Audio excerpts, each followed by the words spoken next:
Sammy Baugh, though 36 years old and with 15 seasons of full competition behind him, gives no signs of nearing the end of his amazing career. Art Monk is now number one, the most prolific pass receiver in the National Football League's history. Touchdown, Washington Redskins. This is Harry Hulk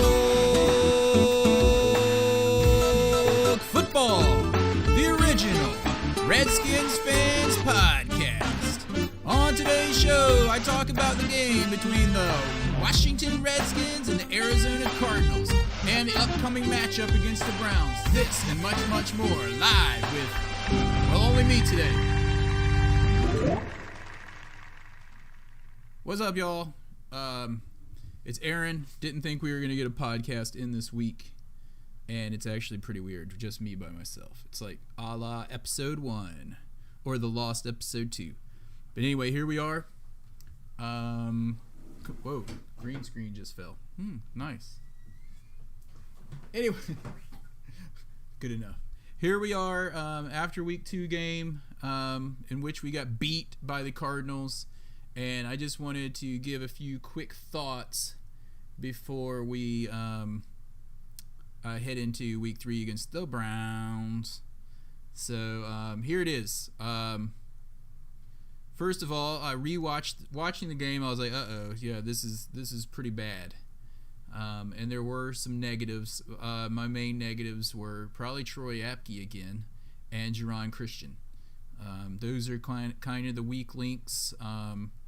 We were able to get some pressure on the quarterback, even though he was mobile. Chase Young had another sack. I think we had 3 in all against Kyler Murray, who just looked amazing to me. That dude's good. And but what I did notice, and I didn't really hear anyone else calling this out, is that CJ shoots photos in. So what I did notice, and I didn't notice other people were calling this out, is that our running game, even though we didn't have a huge runner, the two dudes, McKinsick and Antonio Gibson, combined for, I believe, over 100 yards, like 110 yards rushing. And those guys look very similar running the ball to me. I'm pretty excited about Gibson after seeing him running, because he just cuts on a dime. That dude's only going to get better. So I'm pretty excited about that. We were supposed to do the podcast on Tuesday, and I couldn't do it because of work-related things, and John's not available today, and I think Josh is indisposed, actually. So, anyway, just me for a few minutes. Anyway, see CJ shoots photos, probably tailgating or home gating or whatever they call it now when you get ready for a game from your house. But anyway, I'm sure CJ shoots photo, is ready for the upcoming game against the Browns. But just a few more thoughts from the Arizona game, and then I'll let you guys get on your way. Let me see. Let's see. Dwayne Haskins, pedestrian.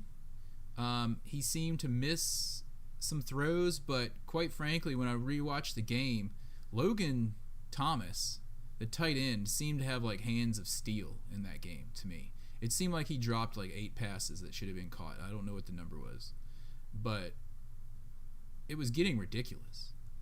Like everything he throws at McLaurin is caught. Everything he would throw at Thomas would bounce off his hands, and he seemed like he targeted Thomas quite a bit. So we really need to get our tight ends actually catching passes. I think it could have been a lot different game if that were the case. Defense seemed pretty solid. I mean, they were going up against a better offensive line than we saw in the first week. In my opinion, linebackers played well, really fast.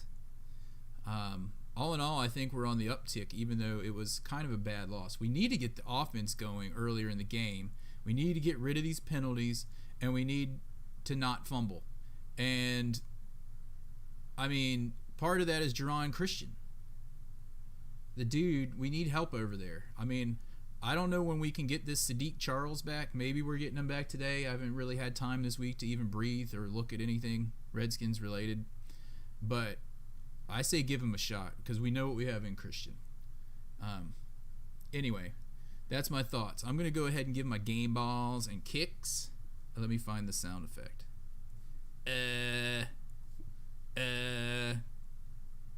Oh, man.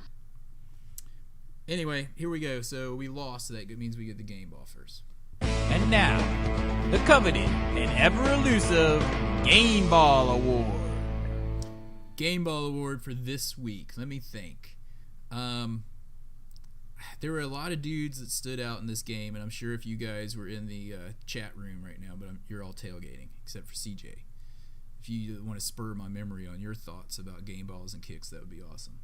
But I'm going to have to go ahead, I think, and give my game ball to Antonio Gibson. He didn't have a monster day, but I could just see how he's going to develop, and it looked really good against that defense. Just making dudes miss and like turning what looked like losses into 6-7 yard gains. And if you can keep doing that, and McKissick too, it was like, I mean, those guys almost look like, to me, like the same running style. So I'm going to go ahead and give mine to Antonio Gibson for what I think is going to be a stepping stone to his career in that game. CJ, you got anything? You in there? I'll give you 10 seconds. I guess we could contemplate on who Josh would give his game ball to. But that would probably be the same guy that I'm going to give my kick to. Anyway. It doesn't look like CJ's got anything. He's probably mixing a bev or something to get ready for the game. So anyway, I'm going to go ahead and go into my kicks. And here we go. It's time for this week's Kicking the Balls Award.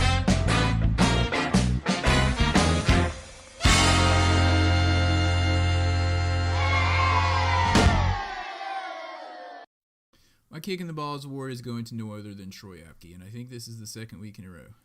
I thought he was pretty bad again on angles. We keep giving up these big plays. He's a liability. And now 2 straight games of playing poorly. I'm sure the Browns are going to be looking to exploit Troy Apke. My other thought, like I mentioned earlier, Logan Thomas on dropping so many balls in the game. So that's my kick. And so looking forward to today. A lot of people are looking towards the matchup between Chase Young and whoever the Browns rookie starting left tackle is. I think Chase Young is going to eat this dude up. I hope so. We need the defense to show up huge. We need the offense to, I just say, keep running the ball early. Run it. And we need someone opposite of Terry McLaurin that can actually catch passes. So, I mean, I say let AGG give him some more shots. The last game, I didn't mention this, but I thought Sims Jr., I always get him confused, 15, he stepped up. He stepped up pretty big, although he may have fumbled once. I don't remember. It might have been Cam. I can't remember which Sims fumbled. But anyway, one of those dudes, they have to step up. They just have to. So, that's my thought. It's going to be an interesting game to watch. I think we'll get off to a better start than we did against Arizona, who, to me, looked...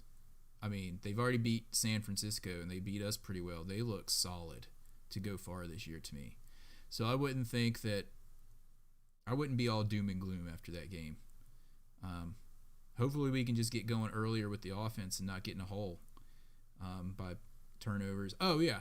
I also wanted to give a kick to the refs for the very beginning series when it should have been a roughing the kicker on the Cardinals, and instead we ended up getting a holding penalty. They let them start the game in our territory. That should have been a whole different way. We should have at least had 3 more plays, and even if we punted, it should have started them way back inside their zone. I mean, I thought that was not a good way to start. We have to have a good start to this game today. So, anyway, that's my thoughts. And I think I'm just going to wrap this thing up because it's pretty weird just talking by myself without John or Josh to bounce things off of. But, you know, at least we got our podcast in. We're homing in on episode 500. I don't know if that's going to be around when we play the Cowboys. Maybe. Can't say that in Discord. Anyway, I think that about wraps it up for today's short podcast. Make sure you guys are out enjoying the game. And responsibly. Distancing. We'll talk to you guys next week. It'll probably be on Tuesday. Hopefully Tuesday, approximately 7 o'clock. Try to get our stuff together this week. Anyway, oh yeah, I didn't mention how the Cowboys came back and won, and that pretty much dampened our afternoon anyway. Anyway, hail to the Redskins, hail to the Washington football team. And if you see a Cowboys fan, as always, even if you can't joke them about that comeback win, joke them about something. Bye-bye.